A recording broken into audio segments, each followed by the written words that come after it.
Hello, Midlife Nerded here. Andor's Episode 6, The Eye, is not classic Star Wars.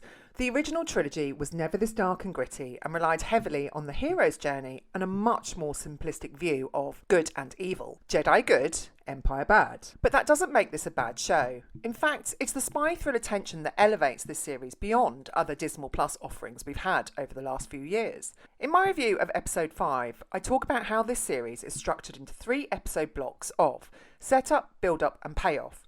And with this being Episode 6, we're in payoff territory.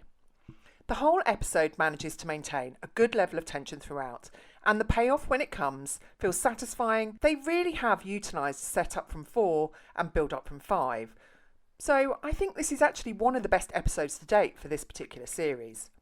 The scenery, production and visuals are bloody outstanding throughout, and probably one of the most unique looking spectacles featured in any content that Disney Plus has managed to release in the last few years for Star Wars. The cinematography in general was a masterclass in mixing practical locations with VFX wizardry and great set production values. Thank God they didn't use the volume, which has virtually become an internet meme at this point. This episode reached a level of photography cinematics usually only seen in the movie theatre. The episode was slightly strangely paced, but I still enjoyed it and was proved right in my assumptions about the terminal outcomes for some characters.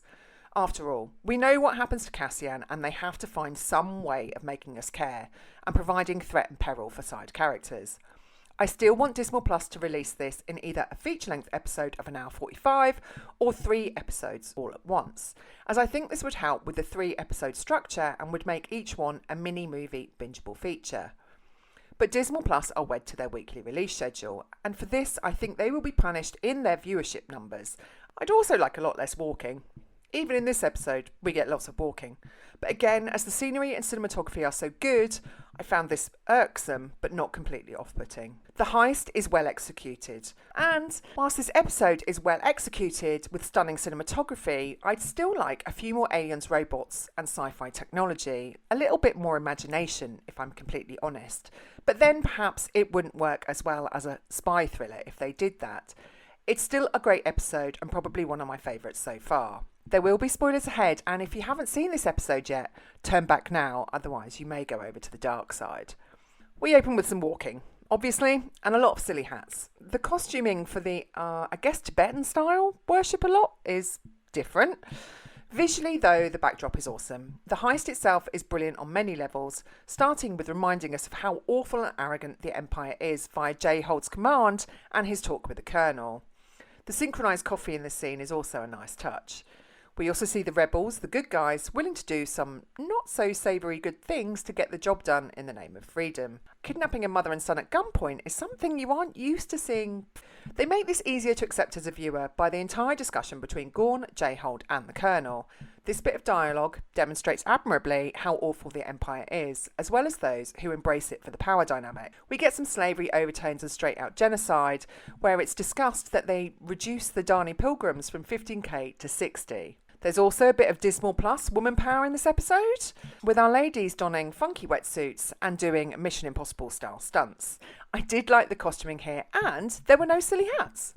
The freighter escape combined with the eye yielded a very pretty looking chase scene, and one of the best I've seen done by Disney Plus in this universe.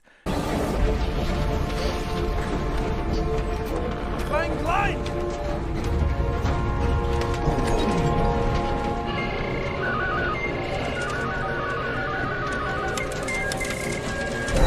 Skeen's betrayal, however, was a surprise, and how it went down definitely caught me a bit off guard. I did not predict that he was actually a legit arsehole who always planned to screw Vel's team and walk away with the cash. Cassian wastes him without even blinking. Climbing over somebody else to get out. There's a moon 8 parsecs from here with nobody home. Split up the winnings.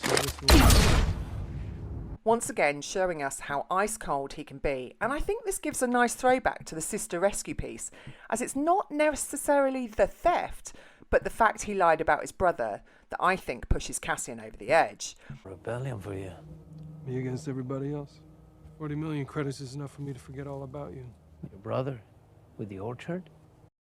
We get a lot of consequence in this episode from such a small team, and it was a bit of a death fest. Nemik, Lieutenant Gorn, Skeen and Taramin alongside the Imperial casualties, Commandant Jayhold, Colonel Pettigar and Corporal Kimsey. Nemik was obvious. I knew we wouldn't get to keep him, and made perhaps all the more realistic with him just sort of slipping away under the anaesthetic. I did miss Security Guy though this episode, but I know that we'll be back with him next episode, the next setup one. Luthen's laughter at the Rebel Alliance really managing to stick it to the man, Empire, closes out the episode. I also think the use of the TIE fighters and probably the best cinematic chase scene I think I've ever seen for Star Wars was epic, and I definitely recommend watching that scene over again on the biggest telly you can and in the highest resolution possible. So, in summary, this was a visually stunning episode with some good payoff and emotional tension. The physical sets are great, and the TIE fighter heist chase scene was jaw-droppingly beautiful. I'm still not very interested in Cassian, but I am interested in the universe and the other characters they've created, with particular note to Security Guy, last seen staring into Cassian's hollow. I will be watching with great interest in how they manage to go back to the slower pace of setup in episode 7, but now that I know the 3-act structure, I will be relaxing a little in the glorious visuals and practical VFX alongside strong character-driven storytelling. They managed to weave that seamlessly into the show. This isn't classic Star Wars. It's a spy thriller that just happens to be set in the Star Wars universe, but it's still a bloody good show, and I look forward to next week's episode.